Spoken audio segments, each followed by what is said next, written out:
Ben always dreamed of being an AFL player. Normal day, I was feeling fine, feeling great. Happened to the most active one, but it happened to the strongest one mentally. When I went to grab my phone, I realised I couldn't feel my leg. And he just said to me, you need to prepare yourself, it's not good down there. Be prepared for him to be paraplegic. Something inside of me, I always knew that he would never give up. But this was the ultimate goal for him. Putting on the Collingwood colours, you know, it's a dream come true every day.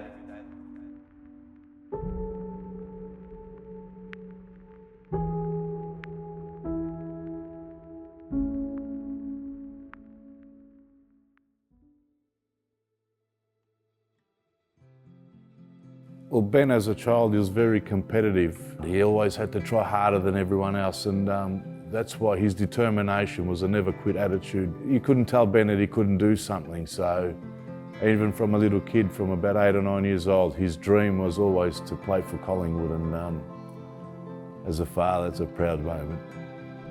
He's very caring, very loving. He's super kind and he's just so funny. He makes me laugh all the time. Ben was very much a go-getter, absolutely. He, even at the thought of being afraid of failing, just didn't come into it. It was just never a factor. It was just always, let's go and see what happens. But he always gave it his 150% at everything he did. I've always been a sort of happy person and just, you know, had a lot of love for my family and my friends.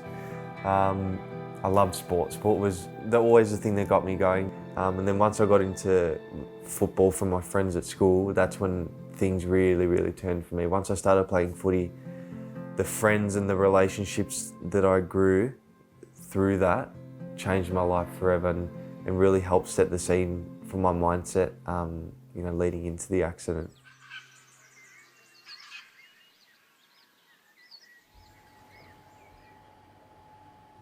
It's difficult for him on an every day-to-day basis to get ready. Now our situation's a bit different, so we do need to take into consideration Ben's injury and we have to plan for that, so that impacts what we do. It's not as simple, like for me, get up, go to the toilet. Ben, it takes him an hour, hour and a half to get ready, so he's got his procedures that he's got to do in the morning, so it is a fight for him every day just being in the wheelchair, so he's just fighting every day, but it's his determination and everything like that is just, yeah, just unbelievable. Like, he fights every day, and I think that'll be for the rest of his life, but he won't give up. I usually get into bed, you know, 9:30, hopefully, you know, 10:30, 11 o'clock, hopefully be asleep. I always prepare the night before. So I use catheters to urinate. With me having a spinal cord injury, that all your systems are affected. So making sure that I've got everything I need for the night. I always have my clothes ready on the top of my pillow, on the top of my bed there, so that when I wake up, everything's ready, that sort of thing. My bag will always be packed. It's pretty much deciding my shoes, what sort of shoes I'm going to wear in the morning, that sort of thing. This is my shower and toilet chair that I use. This also needs to have a really big, comfy seat as well, just to protect my skin. Because, like I said, because I'm not feeling what's going on majority of the time, it's always important that I'm protecting the bits where I can't feel, because if something goes wrong, I'm not going to be able to know. So that's what the comfy backrest is there for. So yeah, I'll head into the bathroom, do my business, you know, between an hour and a half by the time it takes for me to have a shower and properly go to the toilet. I have a set routine where I open my bowels every 2 days.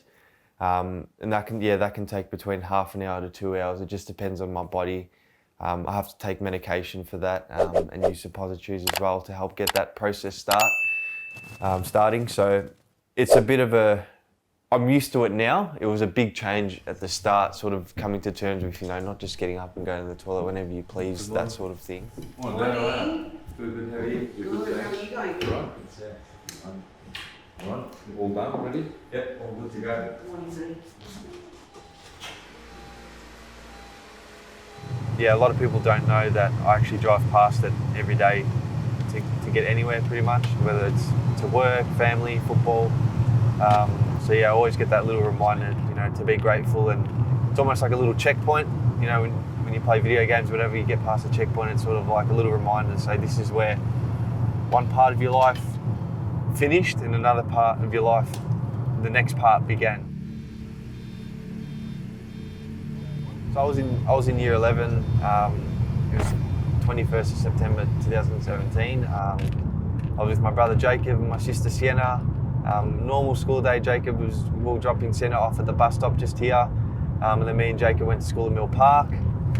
Yeah, just a normal day. I was feeling fine, feeling great. Couldn't wait to get to school and everything like that. No issues there. And then, as we left home, it's about a 2-minute drive to get to where the accident happened.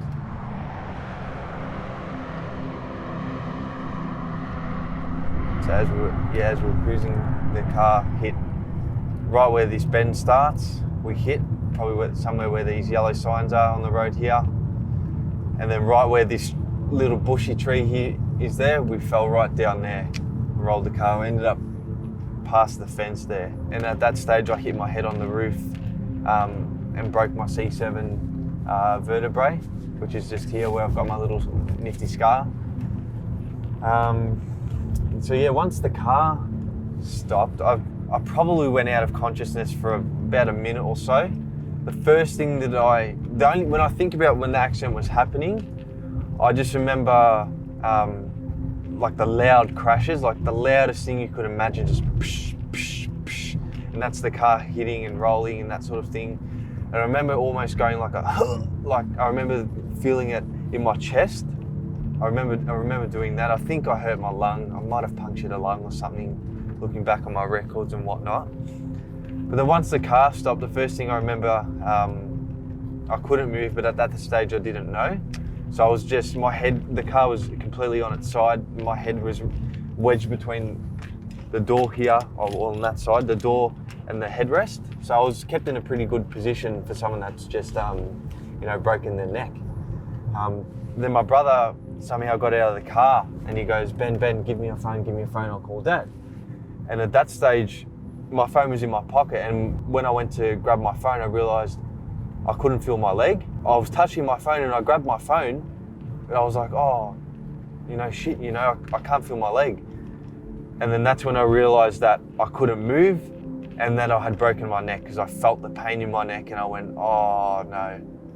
That's when just a big rush of adrenaline.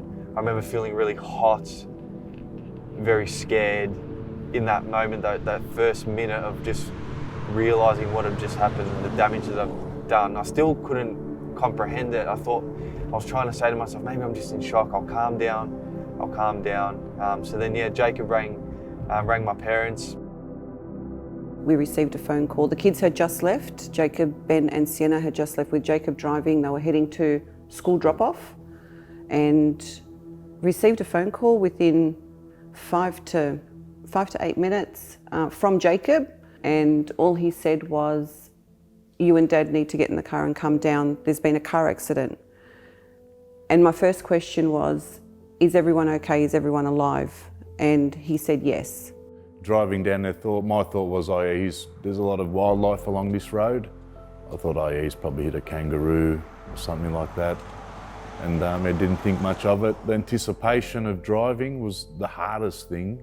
Just driving, looking left and right. Where is it? What is it? I can't see anything. And I had this gentleman run up and grab me by the arms, and he just said to me, you need to prepare yourself, it's not good down there. Ben mentioned that I can't obviously feel my legs, I can't move. I said, just keep them perfectly still, everything's going to be fine. Don't move anything. Sienna, again, she was crying, she came to consciousness. Her body was in the car, one leg was out under the car. So I moved the car a little bit. She goes, Dad, I can move my leg, but I thought I better not, just in case it's severed or something. I'd rather leave the pressure on, because it was in tall grass, so you couldn't see underneath. And then SCS come in and they had to remove everything. And at that time, as Viv said, Jacob had gone already in the ambulance on his own to the Royal Melbourne, and Sienna went with Viv to the Royal Children's. And then the paramedics took over. Ben stabilised him and they treated him like he had spinal cord injuries. when that was all done, and asked the paramedic, I said, how is he? He goes, I'll be prepared for him to be paraplegic. So that's when it sort of, I didn't want to believe it because Ben looked the best out of all three children. When you looked at him in the car, not a scratch, nothing at all. Whereas Sienna, as we've said, Sienna's face was covered in blood. I didn't even think she was alive. Jacob, I knew he was all right because he was out of the car. He had a broken wrist, shoulder. So I knew, but as I said, Ben looked the best, but unfortunately Ben suffered the most. Then the last thing I remember was getting in the chopper and just hearing the. I don't remember taking off. I don't remember the flight to the Alfred Hospital. So yeah, it was a pretty traumatic day. But looking back at it, you know, it could have been a lot worse. And I'm very thankful that, you know, my brother and my sister are okay.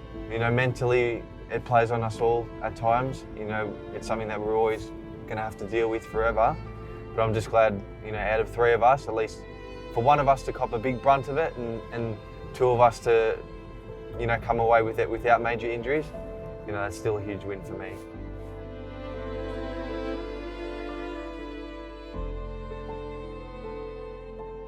I just didn't take in the severity or the gravity of it all because I just thought these can't be my kids. This, you know, and I think there was one very small moment where I just thanked God that I wasn't going to bury any of my kids that day, that they were all alive, and I didn't even care to what capacity at that point. I feel like the accident has shaped Ben and I into who we are today. Because it happened when we were both so young, it's brought us super close together. It's something that we will never forget. I didn't even know what a normal life would look like in my situation, so I never thought beyond being at home. I didn't think I'd be able to work, and definitely didn't think I'd be able to play footy again, that's for sure. So it's a Tuesday morning, just heading into work now. Usually it takes me between an hour and a half and 2 hours to get to work. Ever since I was a kid, I always sort of had the mentality that I wanted to work or be at Collingwood to whatever capacity I could. You know, look at me, I'm getting ready for work and I'm putting on the Collingwood colours. You know, it's a dream come true every day. Like when I get ready for work, it gives me goosebumps every day. You know, walking in or, you know, rolling into the club and just seeing how much support that I actually have.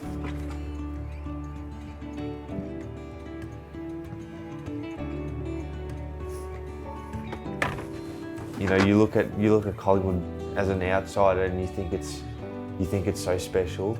Once you're inside the four walls, it's even better. It's just the support that we all have for each other and the love that we have for each other, not as colleagues, but just as people. But that's the feeling that I got right away. You know, I'm very, very lucky to be where I am in Collingwood and working in the community. You know, it's so rewarding, putting a smile on people's faces and making a difference. He's very happy with his life at the moment. He loves waking up every day. He's got a purpose. He feels like he's got a purpose now. So it took him a while, took him a couple of years, but then he said, nah, this is what I want to do.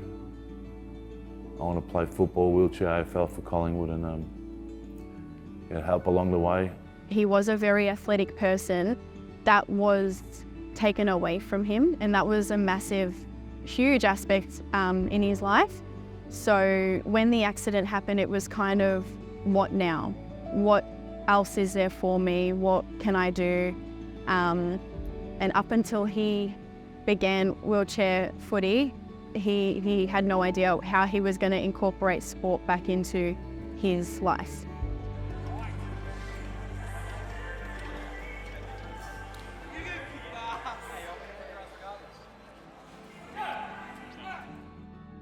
Ben always dreamed of being an AFL player, and honestly, I just took it as in a kid having a dream. I never thought for a million years that he would be where he is today. And you'd say, Dad, I'm going to play for Collingwood and you're going to do this or Collingwood, you're going to do that. And I'm thinking, son, geez, you know, it's a big ask. But look, I knew he was going to get somewhere. I just didn't know how. I had confidence in Ben that he's going to be at Collingwood. I just had it. I had that gut feeling. I just think I didn't know how. We were out at the Copeland night. I said to Ben, you got to go. This is your chance to put the Guernsey on for Collingwood and play for Collingwood, mate. So get out of your chair. He was uncomfortable, he was nervous. I went in the foyer where the wheelchair team was there. We turned up, Ben started to talk to him. He was excited. And the following year, Ben went to the training and the draft, and he put on that Collingwood Guernsey, and he's just smiled, and he looked at me, and I looked at him. Unbelievable. Not even the accident was going to stop him. Nothing. Proud moment. Like, I think these kids had this dream and I'm there. I can't believe it. I can't to this day. And to say that he has reached his goals, and he's still got many more to go, but this was the ultimate goal for him. For him to be involved with the Collingwood Football Club in any capacity at all, there's just no words. There's no words. His dreams have come true, and that obviously for us, that makes our heart just burst. And going to Ben, go and watch Ben at training, go and watch the boys train at Collingwood, you look up and you see, oh, you know, Ben's, the trophy's there in the room, and your son's it's part of that team, and it's going to be a legacy for life. The more you think about it, it's surreal, as we've said, it's surreal. And he keeps on growing, and you're just proud to know that my son, our name is going to be there forever, and hopefully it opens up the eyes to other children or people with the disability that we can go and play for Collingwood. I can go and do this. I can be part of history. You can reach for your dreams. And it's, yeah, as I said, going there, I grew up, watching Collingwood. I was a mad Collingwood supporter. My whole family is there with everybody, with all the Peter Dacos and just now to see their sons playing, rubbing shoulders, talking with Ben, and it's just amazing experience. You just don't know what life, what's ahead of you in life.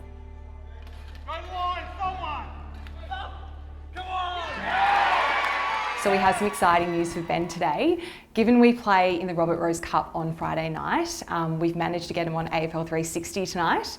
So I'm going to go break the news and let him know that he's going to be on air tonight and take him through exactly what he needs to do on live TV. Very good. So I've got some exciting news. Yeah. We managed to get you on 360 tonight. No way. Yeah. 360? 360 with Kath and Robbo. You're going to present the Best on Ground medal on Friday night, so you've got a favourite Collingwood player you hope to present it to? Any of them. Hopefully it's Collingwood player, but I'm sure whoever wins it will be well deserved. Come on, give me one Pies player. You're a Dacos man now? Oh, absolutely. Yeah, Nick or Josh would be really special.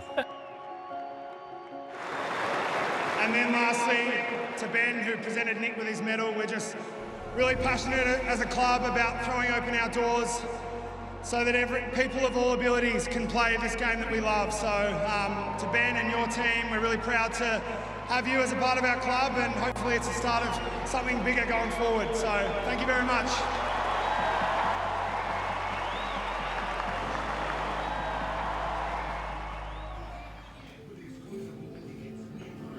That was a really hard time in Ben's life.